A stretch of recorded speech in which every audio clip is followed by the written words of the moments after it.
How lucky am I and how lucky are you? First program for Danikian on Facebook and our first guest, the one and only Ross Wilson. I'm honoured to be your first guest. It's a fantastic project you've got here. Mate, Brotos, it's a very big deal. Yeah. And more importantly, thank you for taking the time to join us. Because for me, can I take you way back? Yeah, please. Way back into the days when Daddy Cool was something very special, something fresh, but something very Australian. And of course, Mondo Rock came after that. But for me, when I first heard it, it was the sound of Australia. Well, good. I mean, I'm glad that had that flavour to it. I mean, Daddy Cool for me, I'd been playing in bands before that, but that was my first big success, and it was a very focused kind of a sound.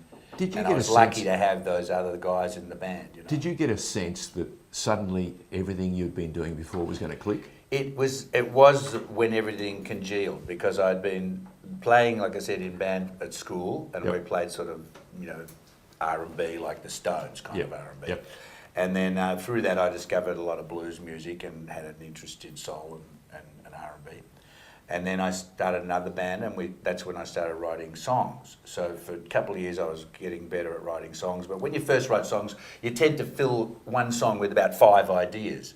And then by the time I got to Daddy Cool, I realised one idea, one song, And so I went from these long kind of progressive rock structures down to 3.5 minutes, 4 minutes, 2 minutes. And when you did that, the radio station suddenly came alive, because Eagle Rock was a perfect song for brekkie, perfect song for morning, was perfect song for afternoon, and perfect song at night. Well, it's a perfect song for everything. It's been done by the Wiggles, but it was also in Wolf Creek. So it's got the full spectrum, Wow. Well, talking of the full spectrum, over the past 30 odd years, I've travelled the world. I had the good fortune to do that for work and for pleasure.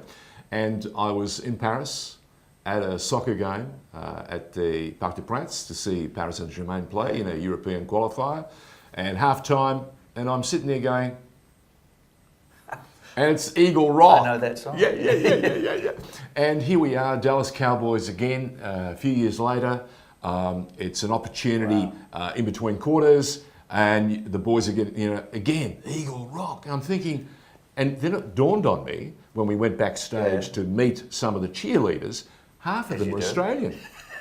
And they picked the music, so, Australian driven. There is another connection though, because I do believe that Eagle Rock did strike a chord in Texas, and it was a really big hit in Houston. Though we didn't find that out for a while, Oh, well, anytime you mention the Eagle, the Eagle, and it can rock. Yeah. Well, we have the West Coast Eagles there. We'll sing it whenever they kick a goal.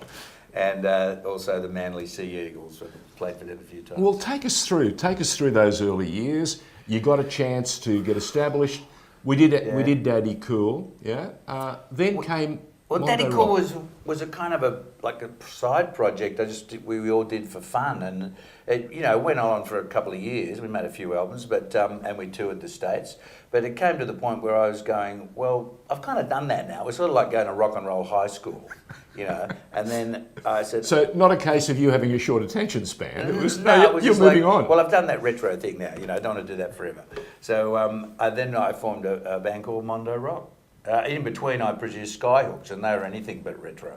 I was going to say, now, does Redmond still feel warm and cuddly when you guys discuss those days? I spoke to him the other morning about this thing we're doing down in St Kilda. Good. What are you doing about St Kilda? Tell me. I've been hearing the rushes and the noise in the background, because we live at Port Melbourne. We're in the same area. Well, that something's happening at Jacker Boulevard. What's happening? Well, the Palais Theatre has been refurbished and back to its former glory, and right next door, where there used to be, way back when I was a kid, there was another entertainment kind of Luna Park, like a little Luna Park. Then they built the Palace, that concrete bunker, and then that went the way of the west, and so that became a car park again, and they called it the St Kilda Triangle, and inspired by the Adelaide Fringe Festival, which goes off every year in it gets around April. And they've set up a fringe festival there. So Do we for get about a month. do we get the street food? Do There's- we get the yeah. entertainment shows, There's the stuff for tents, kids. all that sort of stuff? Yeah, there's cabaret, wow. pretty wild cabaret stuff going on in an actual Spiegel tent there. There's a Spiegel tent installed. And for guys like me, they've created this thing called The Box, which is a great big square thing, you know, decorated on the outside, but you don't know what's inside, like it's a surprise area. And, Hello. And so we're playing there. And then there's a giant Ferris wheel and, you know, rides. So how long are you playing there till? No, we're just doing the one night. Yeah. One night? Yeah, one night stand. But this whole show will go on what They till, have- through yeah, July? Yeah, they have different people every night. There's a thing called Blanc de Blanc, which is the cabaret show in the Spiegel tent. Fantastic. And then there's rock and roll and various things in the box. So do you want the Spiegel or the box? You spoke of moving on after high Yeah. school, right? Yeah. In terms of music. Where do you take the music? Where does it go next? Because there's always, Well, I do have as we things to evolve do, in yeah. life, and as we change, and our desires and our needs change. so Well, does I'm the way music. overdue for an album, right? And it's just me being lazy, really. But my last sort of album of original material came out, about 7 years ago, I think. And I've got a whole lot of songs that I want to record. So it's just, and it's got to the point where they're nagging me. You know, you must record me. So I'm on the verge of getting in the studio. Take us back. You said nagging you. Yeah. Is this the creative process It for is. Ross Wilson? If they nag you enough, you go, all right, I'll let it out. Yeah, you get a backlog of. I always have more songs Yep. lying around, and you know, but then I have times when I don't write. I'm out touring, and I go, gee, I'm feeling a bit like, you know. But then you accumulate experiences and ideas, and suddenly it's like, ooh, I must write, and they all come tumbling out. Fantastic. Yeah. Fantastic. And is there one idea that we should look forward to? Is there one nagging? Well, I'm going Is back there to a my theme? roots again. I'm gonna do probably an EP first of sort of bluesy stuff. Yeah. Now, an EP Because, in you know, I my started day was out- 5 songs. Yeah, Or is it going to be 3 it'll songs? be about like 6 or something. Okay. 5 to 6, 4. I don't know. I haven't quite decided yet. So where do we see Ross Wilson if we want to see you? Oh, well, I live? play all around Australia. You know, like this weekend, I'm playing down at Jacket Boulevard at Yep. what they call Map 57, and I'm in the box. Right. The next day, I'm in Wagga Wagga, the Wagga Wagga Club. Yep.